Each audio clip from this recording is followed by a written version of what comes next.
শোনেন, ভারতের পঞ্চম এই তো দেখছো আরেকটু কাছে না ভারত চারকোল না শোনেন, এরা ভারতের চ্যানেল থেকে ভারতের সাংবাদিকরা বলতেছে যে ভারত যে রেমিটেন্স পায়, বিশ্ব থেকে রেমিটেন্স পায়, তার ভিতরে পঞ্চম রেমিটেন্স আহরণকারী দেশ হচ্ছে বাংলাদেশ।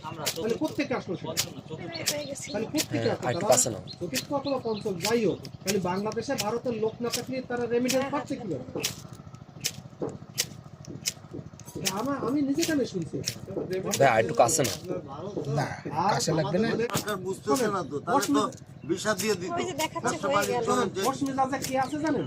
খোশমেজাজে বাংলাদেশ আছে, আমরা বাঙালি, আমরা কিন্তু এই তো খোশমেজাজে আছি। ধরে গেছে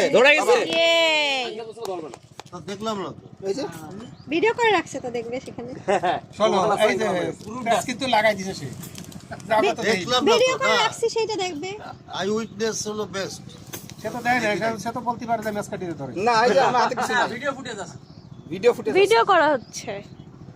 আরে ভিডিও ফুটেজ তো এআই করা যায় এখন। তুমি সরো না কেন? তুমি ধরা যায় না ধর পাস। ভিডিও ধরা যায়। এআই যেমন এআই এর এগেইনস্টে এআই ধরার জন্য এখন ওই টেকনোলজিও বের হয়েছে।